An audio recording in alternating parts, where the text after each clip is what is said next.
Bien-aimés,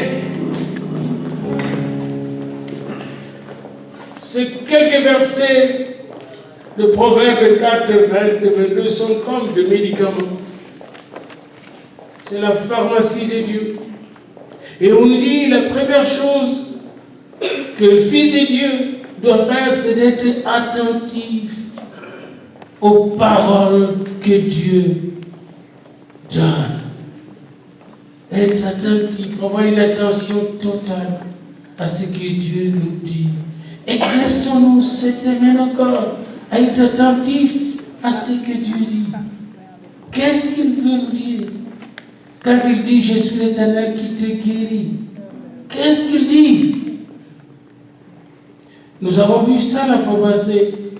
Mais la deuxième phrase qui est très importante, très indispensable, « Incline ton oreille à mes discours ». J'ai pris la traduction de Darby. Dans votre traduction, il y a « prête l'oreille ». Mais la vraie traduction, la bonne, est « incline ton oreille ». Pourquoi incliner l'oreille? Quand j'incline l'oreille, voyez-vous, venez un peu ma fille ici. Venez ma fille ici avec moi. Quand je te parle, incline l'oreille. Comment tu fais pour écouter ce que je vous dis? Je vais te dire Et si je suis assis quelque part, comment tu vas faire? Incline l'oreille.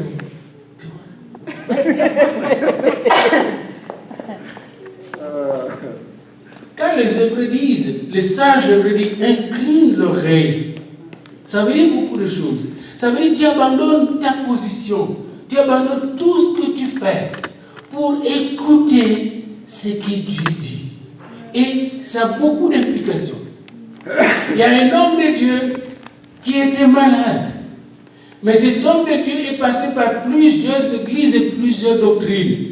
Et chaque fois qu'il lisait ce verset, il entendait les anciens discours qui disaient par exemple, le temps de guérison est dépassé, c'était le temps des apôtres. Ou alors quand vous êtes chrétien, vous êtes pour la misère. La maladie, ça fait partie du christianisme, etc. Toutes ces doctrines parcouraient sa tête. Et quand nous avons plusieurs doctrines, plusieurs pensées qui parcourent nos têtes, nous n'écoutons pas ce que le Seigneur nous dit. Alors le Seigneur nous dit d'incliner notre oreille, de nous pencher sur lui, de nous humilier auprès de lui, parce que Dieu résiste aux orgueilleux, mais il fait grâce aux humbles. Et là, nous allons comprendre comment le même Dieu qui nous a engendrés par sa parole de vérité, Jacques 1, 18 à 21, le même Dieu veut que nous puissions rejeter toute rébellion, tout excès de malice, et recevoir avec douceur la parole qui a été plantée en vous. La parole a déjà été plantée en nous, mais nous devons la recevoir pour une situation pratique comme ma maladie. Quand je suis malade, je dois aller recevoir la parole de Dieu avec douceur, avec simplicité, la parole qui peut sauver. Sinon, je deviens méchant vers moi-même puis envers Dieu quand vous ne recevez pas la parole. Pourquoi je le dis? Un enfant qui atteint l'adolescence commence à manifester des signes de rébellion vis-à-vis de parents. Comment on le remarque? Vous lui donnez un conseil, qu'est-ce que l'enfant fait? Il boude. Il boude. Il ne reçoit pas le conseil. Vous savez pourquoi il ne reçoit pas le conseil? Il ne reçoit pas vos conseils. Mais moi, j'ai constaté, j'étais enfant aussi. On recevait tous les conseils, les bêtises des amis. Toutes les folies des amis à l'école, on les recevait. Hier, j'ai regardé le programme. Je voulais voir un peu comment on éduque les gens, parce que vous connaissez tous ce programme d'éducation sexuelle qu'on donne dans les écoles. Hein? Je ne savais pas que maintenant, dans le monde, là, on accepte les fiançailles et la vie d'ensemble entre des petits-enfants de 4 ans. 4 ans en France. Là. 4 ans! 4 ans! Les enfants, puis, à la télévision, ils disent, et on est fiancés, on vient, puis le parent, et le père avec le poil là, il dit, ah, mais mère, je suis un homme. Quand j'étais jeune, à 16 ans, ma soeur avait 5 ans de moins que moi. je le vois avec quelqu'un là, je le regarde avec les yeux, elle fouille, elle rentre à la maison, j'avais 16 ans. Soyons des hommes et des femmes, des parents. La même chose pour Dieu. Quand tu es malade, tu es faible, écoute Dieu. Écoute Dieu. Bien aimé, nous vivons dans une société malade. Les malades, les ministres sont malades, les premiers ministres sont malades, les présidents sont malades. Nous vivons dans une société de cadavérés, de malades comme on dit. Tout le monde est cadavre. La seule personne qui n'est pas malade, qui peut vous aider, c'est Jésus. La seule. La seule, bien-aimé. Alors quand Jésus parle, incline ton oreille. Écoute. Et aujourd'hui, il te dit une chose. Ma fille, mon fils, je suis l'Éternel qui t'ai guéri. Amen. Je t'ai guéri. C'est tout ce qu'il veut que je répète jusqu'au dimanche de la Sainte Seine. Et il faut écouter.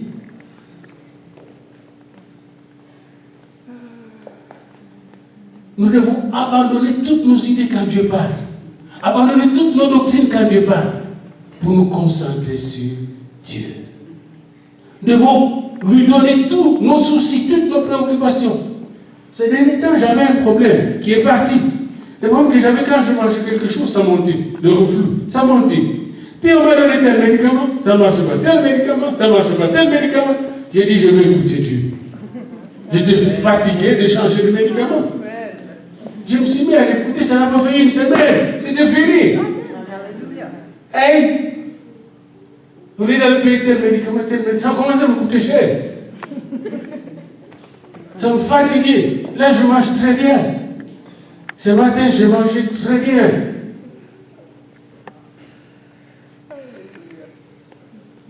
Parce que j'ai pris cette parole comme une pilule.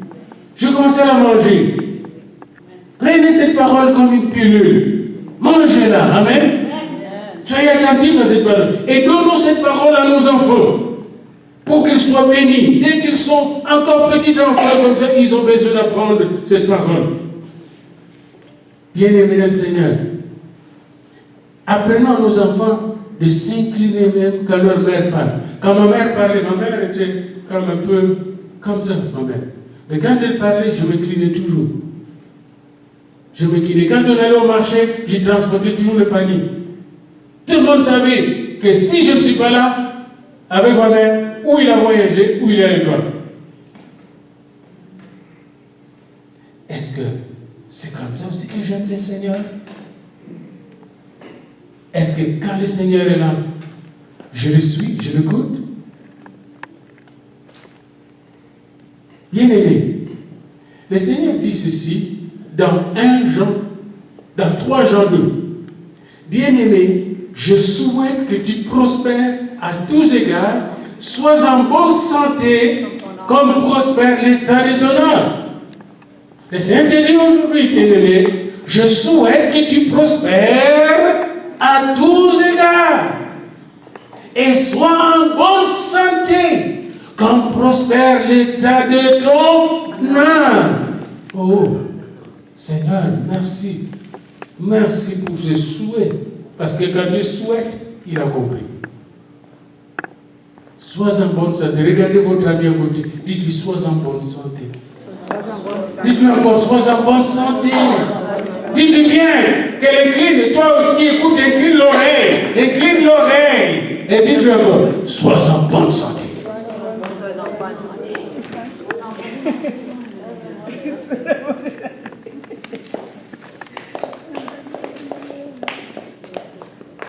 Une condition nécessaire et suffisante pour recevoir la santé de Dieu, c'est d'écouter attentivement et humblement sa parole. D'écouter simplement sa parole. Pas besoin d'interprétation théologique, pas besoin d'exégèse ou d'herméneutique. Juste écouter ce que Dieu dit. Dieu a dit, je suis l'Éternel qui te guérit. Dieu a dit, je souhaite que tu prospères à tous égards, sois en bonne santé, comme prospère l'état de ton âme. Troisième condition, et je vais m'arrêter là pour aujourd'hui, c'est de ne pas éloigner la parole de Dieu de nos yeux. Quand j'ai lu ça, je me suis demandé mais pourquoi le Seigneur le dit. Puis vous voyez, quand nous sommes qui portons des lunettes, nous sommes malades. De quelle maladie là pour porter ces lunettes? Vous savez quelle maladie? Hein? Quelle est la maladie là qui fait que nous puissions porter des lunettes? Myopie. Il y a des gens qui ont des problèmes de voir de loin, et des gens qui ont des problèmes de voir de près. Mais il y a beaucoup d'autres maladies des yeux, vous savez ça? Il y a des gens qui souffrent de l'amblyopie. Vous connaissez l'amblyopie? L'astigmatisme, vous connaissez cette maladie? Non. La cataracte, vous connaissez cette maladie? Oui. Le glaucome, vous connaissez cette maladie? Oui. La presbytie, vous connaissez la presbytie? La dégénérescence maculaire liée à l'âge, les décollements de la rétine, les erreurs de diffraction, l'incapacité de distinguer de couleurs, daltonien, etc. Eh bien, beaucoup de chrétiens souffrent d'une mal-vision de Dieu. Vous savez ça? De la même manière que nous avons des maladies des yeux, beaucoup de gens, ils regardent la parole de Dieu et l'envisionnent très mal. Peut-être qu'ils sont myopes spirituels. Peut-être qu'ils ont des cataractes spirituelles. Mais aujourd'hui, j'aimerais vous dire une chose. Quand vous regardez la parole de Dieu, il faut la regarder avec simplicité et respect. Regardez comment? Avec simplicité et respect. Quand Dieu dit, je suis l'Éternel qui te guérit, regardez cela simplement et respecte ce que Dieu dit. Je suis l'Éternel qui te guérit. Savez-vous que la différence entre David et Saul, le roi, c'est que David regardait la parole de Dieu avec simplicité et respect. Et quand il avait Goliath, il savait que la parole que Dieu lui avait révélée va opérer. Tandis que Saul, qui ne savait pas comment regarder la parole de Dieu et la garder devant lui sans cesse, il tremblait devant Goliath. Regardez avec simplicité et avec respect. Luc 11, verset 34. La lampe du corps, c'est ton œil. Lorsque ton œil est simple, ton corps tout entier aussi est plein de lumière. Mais lorsqu'il est méchant, lorsqu'il est malade, ton corps aussi est ténébreux. Comme l'œil qui est la lampe du corps, nous avons un œil spirituel qui est la lampe du corps, même deux yeux. Est-ce que quelqu'un peut me dire les deux yeux spirituels que Dieu nous a donnés? Les deux yeux spirituels. Un qui est mental et un qui est vraiment spirituel. Nous avons deux yeux. Et les deux yeux, il veut le regarder, il veut qu'on puisse regarder, comprendre sa parole avec les deux yeux. Hein? Un qui est mental, puis un qui est vraiment de l'esprit. Un qui le relève de ce qu'on appelle notre mind. Les visions. Oh, le vision, ça c'est, déjà tu vois avec un œil de spirituel. La conscience. L'œil spirituel, c'est la foi. La foi, c'est l'œil spirituel. Et l'œil de votre mind, c'est l'intelligence. Voyez-vous pourquoi Dieu veut que nous soyons renouvelés? Qu'il y ait une transformation, un renouvellement de l'intelligence. Il faut que votre intelligence accepte l'intelligence de Dieu. Quand Dieu dit « Je suis l'Éternel qui te guérit », il faut prendre ça au sérieux et que votre intelligence puisse accepter que quand Dieu dit quelque chose, il est capable de le faire. Et en même temps, par la foi, vous allez aider votre intelligence. Amen. Amen.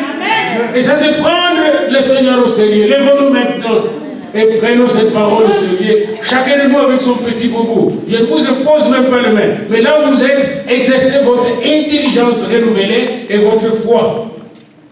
Celui qui met en Jésus une pleine confiance, jamais chancelle plus, compléter sa délivrance par la foi.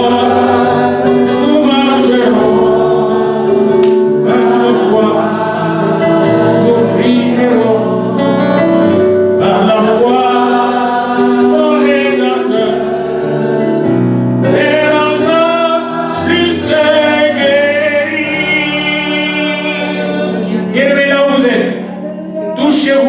là où vous êtes. Et dites tout simplement, je reçois cette parole. Dites, je reçois cette parole. Et le Seigneur me dit, je suis l'Éternel qui te guérit. Je suis l'Éternel qui te guérit. Recevez cette parole. Que ton intelligence soit totalement soumise à la révélation de Dieu. Et que ta foi puisse être réceptive à cette parole. Au nom de Jésus. Je suis l'Éternel qui te guérit. Sois guéri.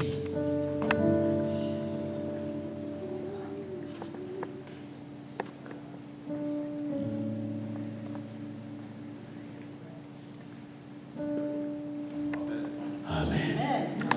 Alléluia. Alléluia. La gloire de Dieu.